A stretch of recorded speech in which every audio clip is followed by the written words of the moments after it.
Concordo contigo, foi falha para mim do meio campo defensivo, da zaga, e não vi falha nenhuma do Marcelo. O goleiro falha no primeiro. Acho até que no primeiro gol ele falha, e ele de certa forma admitiu, porque ele disse que ele tentou adivinhar onde o jogador do Curitiba ia bater, e aí ele dá um passo para o lado, e quando ele vê a bola vem em cima dele, ele não consegue. Olha a bronca que ele estava adiantado, eu achei que ele estava adiantado. Olha a bronca que ele dá, e com razão, ele está reclamando que o jogador está livre. Ele ali recebe a bola livre. É os 45, né? Tu está segurando um empate fora de casa e toma esse gol. Depois a gente vai falar um pouquinho mais sobre o Marcelo Groi, mas o Grêmio pega amanhã, né, esse mesmo Curitiba pela Copa Sul-Americana, 9h15, é isso, Tainá? Isso, 9h15 no Estádio Olímpico, o primeiro jogo entre Grêmio e Curitiba, desculpa, pela Sul-Americana. O Zé Roberto é um dos jogadores que deve ser poupado. Além dele, é possível que o Gilberto... Os velhos vão ser poupados, é? O Gilberto Silva também pode ser poupado. O Elano é uma dúvida. Mas o Gilberto Silva e o Zé Roberto é quase uma certeza de que os dois serão poupados. Aí entra o Wilson na zaga. E a grande dúvida, na verdade, fica quem é que deve substituir o Zé Roberto, né? Notícia terrível essa, né? Porque pelas entradas últimas, pelos últimos jogadores que têm substituído ou o Zé Roberto ou o Elano... Vai ser o Marco Antônio, não? Não, se não jogar Elano e Zé Roberto, provavelmente ele vai voltar para o meio de campo, aquele Fernando Souza, Léo Gago e Marco Antônio. Eu quero dizer, notícia terrível é de que o Elano pode ser que não jogue. Acho que o departamento médico tem que fazer uma mobilização para o Elano. O Elano tem que estar bem, o Elano não pode mais desfalcar o Grêmio. A única coisa que eu acho é que o Grêmio tem que fazer uma leitura, e aí é uma decisão que o clube vai tomar, né? Sempre tenho dito aqui, eu acho a Sul-Americana uma competição muito importante para o Grêmio.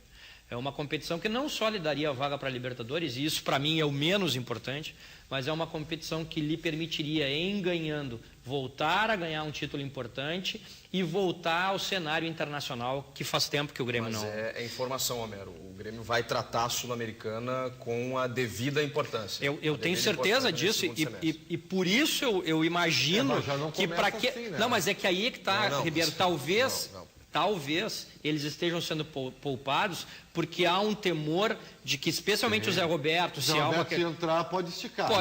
E aí tu fica um mês fora. Então, o problema aí é a leitura que tu tem que fazer. O problema vai ser ali na frente. O que é ali na frente?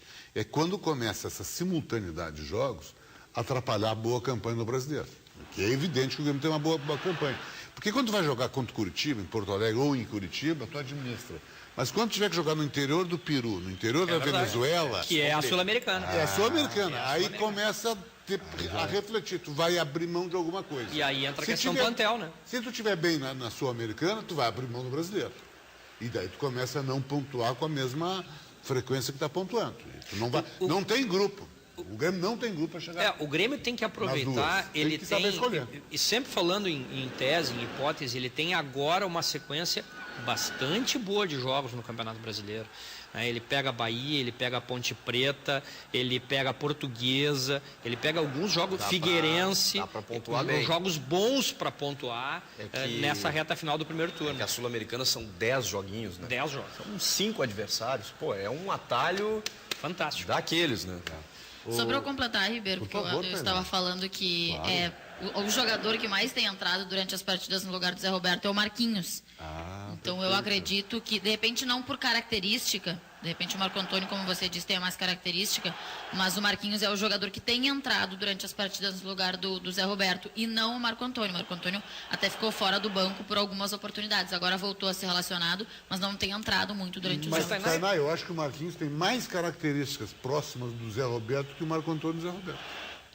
Não, o problema é que eu até li hoje que o Marquinhos também corria, estava sendo avaliado a hipótese dele também ser poupado. Ele teve a indisposição, até não sei se ele teve algum problema, tem algum indício de problema muscular. Alimentação? Eles tiveram uma indisposição, mas resultado da alimentação. Tem que ver isso aí, porque foi mais de um, né? O Elano botou no Twitter dele que comeu alguma coisa quando chegou em Curitiba que não fez bem. E aí ele vomitou no intervalo e tal. Só que o André Lima e o Marquinhos passaram pela mesma coisa. Então não foi um caso isolado. Lanchezinho ruim esse. Opa! Gosto de comer coisa que não faz bem, tem que ter cuidado. A alimentação não foi boa. O Tainá continua com a gente aqui. Só queria fazer um registro a respeito que o Marcelo Groi veio recebendo algumas críticas que, na minha opinião, são completamente injustas. Porque eu até considero que no segundo gol ele estava adiantado, né? E que até o gol de falta Foi onde ele estava. Foi em cima dele, assim, né, o tá? Ribeiro? Só que tem o seguinte, pega-se o histórico do goleiro. Nesse mesmo jogo ele fez 2 boas defesas.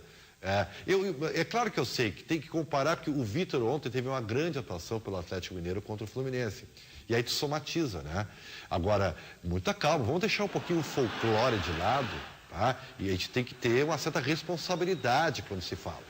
Então, eu não vejo tudo isso. Que o Vitor era melhor que o Marcelo Groi, dá para considerar, embora a torcida do Grêmio, em sua grande parcela, não achasse isso. É que o Vitor também vinha cometendo algumas falhas. Se tu pegasse os últimos tempos do Vitor então aí... vamos ter um pouco de senso. São duas discussões. São 2 discussões. Eu acho que o Vitor teve um ciclo no Grêmio encerrado, ok. Mas o Vitor é 3 vezes mais goleiro que o Marcelo. Não sei se chega tanto. Não sei se é 3, é um exagero meu, bom mas goleiro. é mais goleiro que o Marcelo. Ele é mais goleiro, mas a gente também tem que considerar que o Marcelo Groi tem quantos? 24 anos? 25. O Vitor tem quantos? 30. Não 29. Não dá para considerar. Eu também acho o Vitor melhor que o Marcelo Groi. Tá? Só que pegar esse jogo, tirar o goleiro para Cristo... Ele erra nesse lance, ele erra. Porque ela vai por cima da barreira e em cima dele. Ela não foi nem pelo lado da barreira. Ele fez uma defesa mais difícil no jogo do que esse lance. Agora, o segundo gol, que o centroavante, sem marcação, não dá pra já não pode. Bota no O lado do gol. que eu vou te dizer, o que eu não aceito é a crítica destrutiva, aquela que trata o profissional de um modo a encerrar a carreira dele, quer dizer, aquela coisa, isso não joga nada, isso não existe, isso essa crítica, ela é uma crítica complicada. Aí é o mais difícil. O Marcelo é um bom goleiro, tem um nível excelente. Ele não é afirmado ainda como o Vitor é. E outra, né? Chega o terceiro jogo dele, eu acho, na sequência, ele tá retornando, o goleiro precisa de muito ritmo. Claro. Ele tem que aprimorar a saída de gol dele, na bola aérea, que ainda é um pouco deficiente. Evidente que ele tem que melhorar. Talvez um posicionamento nessa bola, eu achei que ele estava, adiantado, mas... tu não espera, né? Tu não espera que o cara vá meter na gaveta. Se não me engano, tinha sido um escanteio do Curitiba. A defesa estava saindo, quer dizer, era para estar numa condição mais bem postada e não tomar aquele gol daquele jeito. Tem alguém machucado, tirando essas lesões intestinais e de gripe? Ou... Não, na verdade, quem pode Como é que está o DM do Grêmio? Quem pode ficar à disposição é o Leandro. Opa. Que ontem até treinou normalmente com os jogadores, hoje deve treinar novamente. E o Bertoglio, que apareceu já no BID, pode ser inscrito na Sul-Americana. Eu não entendi, Grêmio vai escrever hoje, está inscrevendo, o jogo é amanhã. 24 Sim, horas. mas aqui é 24 horas antes do jogo, o Grêmio tem até as 9h15 de hoje para inscrever. Tá bom. E o Júlio César está no DM também, mas esse aí tá mês que vem aí deve voltar. O Fábio Aurélio no ano que vem. O Fábio Aurélio só ano que vem. Tá bom. Você volta daqui a pouco, vamos falar sobre o D'Alessandro, tá bom, Tainá? Tá bom, vamos. Tá legal. Muito bem. A gente vai ao rápido intervalo e volta na sequência, não saia daí.